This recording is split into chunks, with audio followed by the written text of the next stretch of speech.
I'm Tamara. And I'm Rel. And this is Fearful Friends Podcast.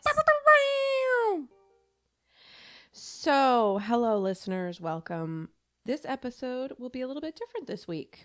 So, quite a few months back, we got an email from a woman named Nikki Wasilishin, who's been tirelessly working to get her mother's case resolved. She informed us that we were one of many that she was reaching out to see if we'd help her out in getting her mother's story out there and get it some attention. And while we're not the biggest show around, we figured it couldn't hurt to jump on board, get some extra eyes and ears on the case, maybe even get some signatures for Nikki's petition, which we'll talk about later on in the episode. I do not consider us to be a, quote, true crime podcast, but we do dabble in true crime stories. And with that comes a lot of fear and guilt that we are using victim stories for entertainment. But as addicted consumers of true crime content ourselves, we both feel that the lessons we've learned from these stories have shaped how we live our lives and how I will raise my child. When Nikki reached out to us, it let us know that we're doing the right thing and we will always strive to advocate for victims and protect their families. So let's get started. Today we're going to be talking about the unsolved case of Stephanie Marie Wasilishin. She was born June 1st, 1961, to Bernice and Harry Wasilishin in Chicago, Illinois. She was one of 6 children, and one of those siblings was actually her twin, Stephen, who unfortunately passed away at 7 months old of the measles. After his passing, the family moved to Phoenix to start fresh. Stephanie attended Moon Valley High School and grew up with a love of music. She was funny and loved kidding around with her siblings and friends, and she was strong, independent, and outspoken. When Stephanie was 19, her brother introduced her to his coworker, Craig, and they quickly began this whirlwind romance. Within a few years, Stephanie became pregnant with her first child, Nicole. Around this time, Stephanie began working as a pastry chef, and while on the job in Phoenix, she met Russell Peterson. It seems like things were starting to fizzle out between Stephanie and Craig, and Russell was planting seeds in her ear about this life that they could have together if she'd only leave Craig for him. She was all about it. She wanted happiness and a good life for her daughter. So they began dating. And together they rented a beautiful 2-bedroom home on Coffee Pot Drive in Sedona, about 2 hours north of Phoenix. I love that Coffee Pot Drive. It sounds so Quaint. idyllic. Adorable. Did you hear the story about how her little brother died? Yeah.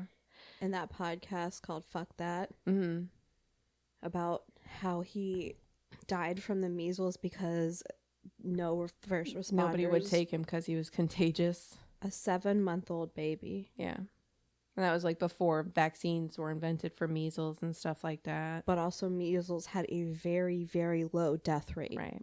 Like 0.00 something % of people died from it. We've learned anything from how we all reacted the last 4 years, then it shouldn't surprise you that people are afraid of things they can't see or understand. It wasn't long before Stephanie became pregnant again, and she gave birth to another daughter, Nikki's sister, Christina.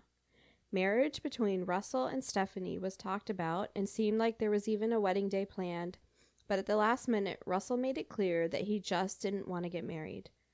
But they stayed together and took the next big jump as a couple when they bought a fine dining Italian restaurant in Sedona named Pietro's. Can you say it? Pietro's. Thank you.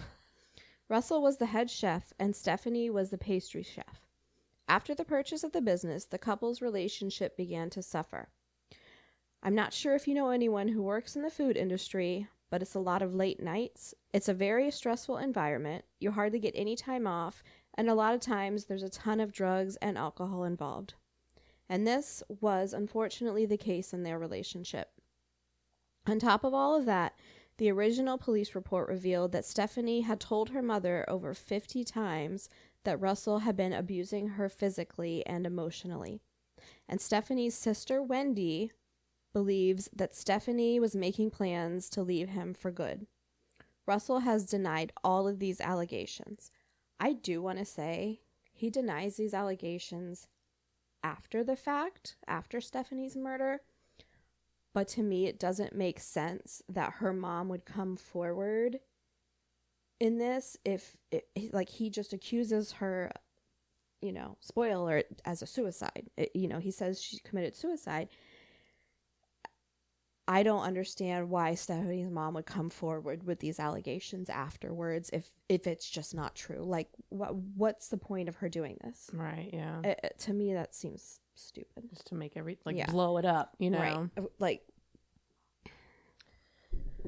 around 11 p.m. on July 9th, 1993, Nicole remembers her last interaction with her mother. The 10-year-old wrapped her arms around her mother from behind, gave her a hug and a kiss, and said goodnight. Stephanie then makes a phone call to her sister Wendy. She's upset about Russell using money from their savings. Nikki remembers while her mom's on this phone call, she keeps getting told to go outside and leave the room because her mom was upset. And after she gets off the phone call with her sister, she calls Craig. This call lasts around 2 hours, and we find out later that he's offered her and the girls to come back and live with him. Russell gets home a little later, and this is where things take a dark turn for the couple. According to Russell, he comes home from work, he can tell Stephanie's been drinking, and they start to have a heated conversation about most likely their future. He's just been accepted into a cooking program at Cornell, and he'd bought a one-way plane ticket there, which upset Stephanie. And I think it pissed me off too, if my partner had made this decision like that without considering our family. Yeah, and to get a one-way plane ticket? Yeah, like, he just keeps saying, like, oh, it's 2 weeks, it's only 2 weeks, but why'd you only get a one-way plane ticket?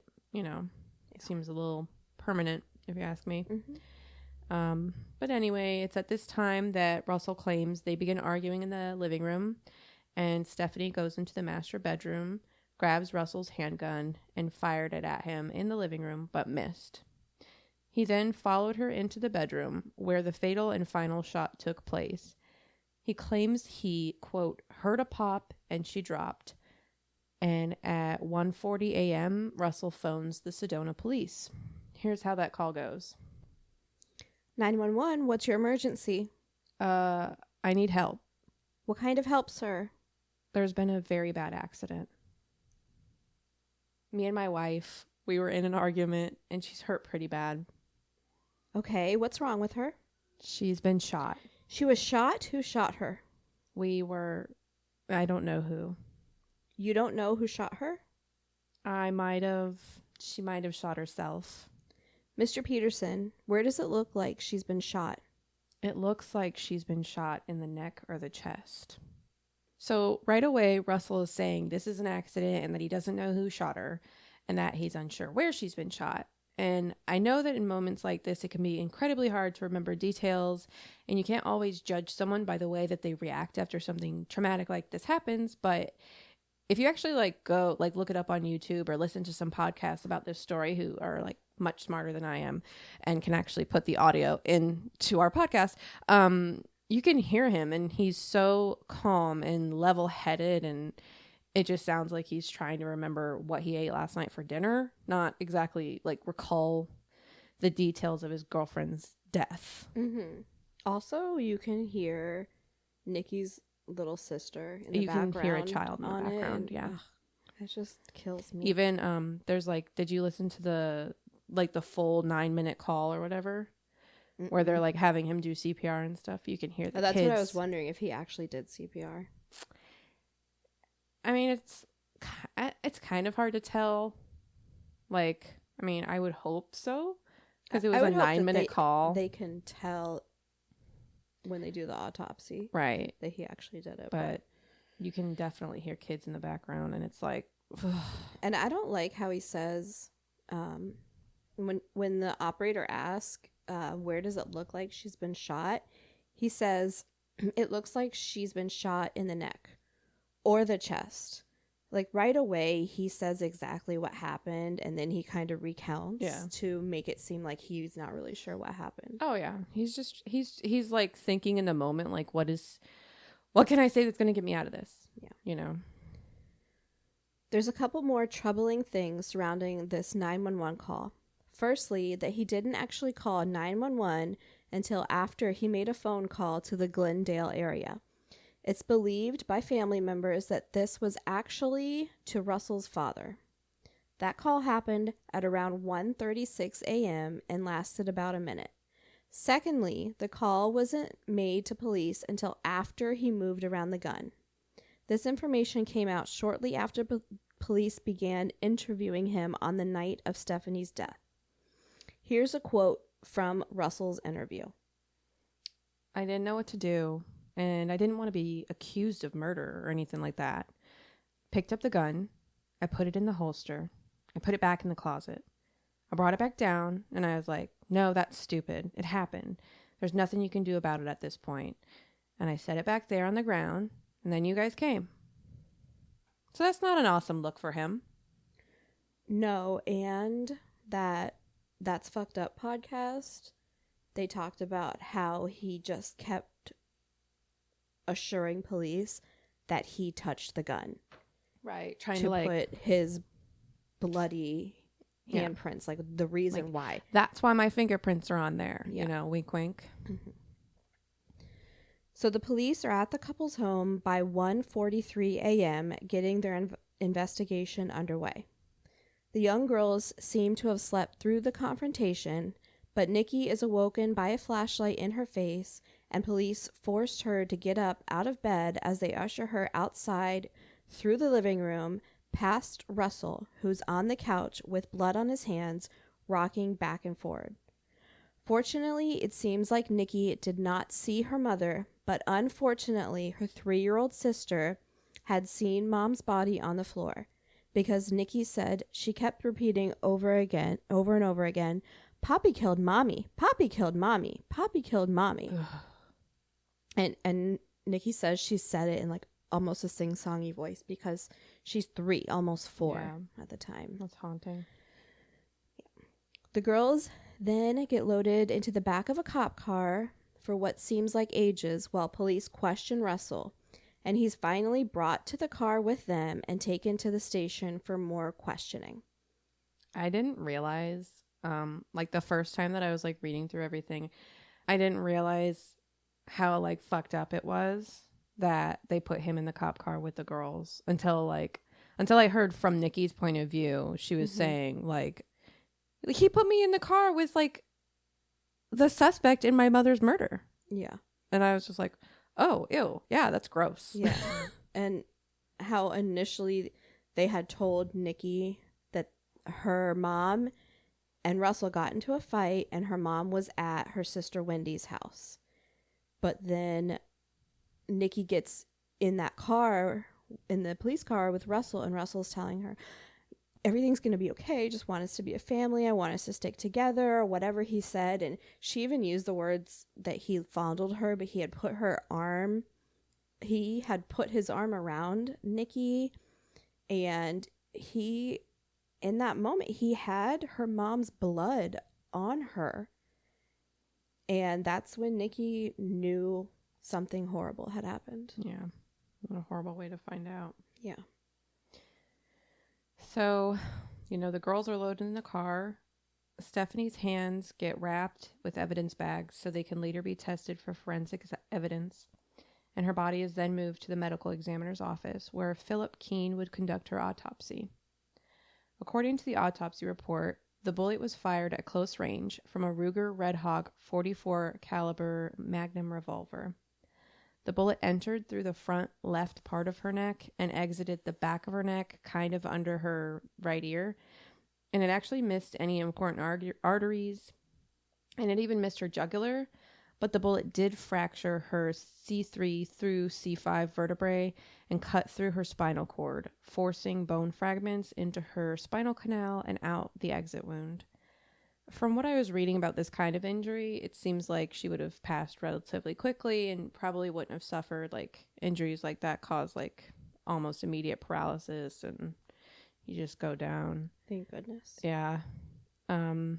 It's also determined that she has muzzle burns on her neck around the entry wound from the close contact with the gun, and that only her left hand had gunpowder residue on it. After confirming that Stephanie was right-handed, The medical examiner concluded that the gunpowder residue present on her left hand is more indicative of a defensive posture, and that they were going to rule her cause of death as homicide.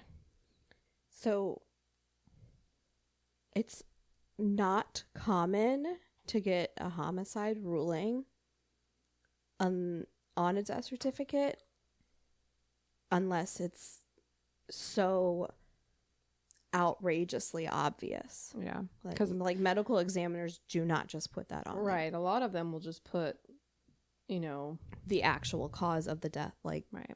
gunshot to the This neck. one was specifically homicide via firearm violence or something like that. But even so, like, for them to be able to tell right off the bat, like, this is homicide and not suicide is a big deal. I mean, like, not a lot of MEs would be able to tell right off the bat. So they would just put, like, what did they say?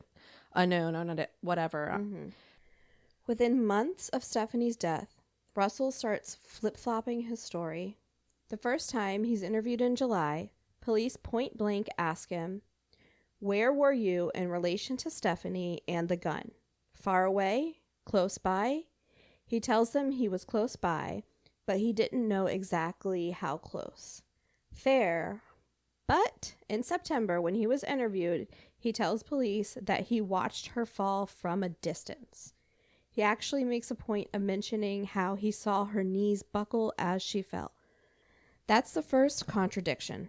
Then he goes on to tell police that even though he had already told them back in July that he and Stephanie had fought over the gun, now he's remembering more clearly that there was no struggle, he claims. Quote, "The struggle was my own struggle."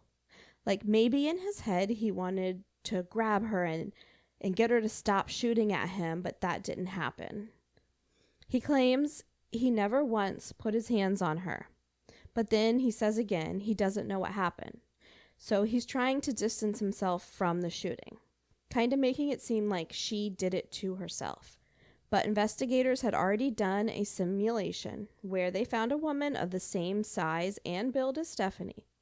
She attempted to achieve the same bullet trajectory, and she tried it one-handed with just her left hand, and she was unable to pull the trigger at that angle.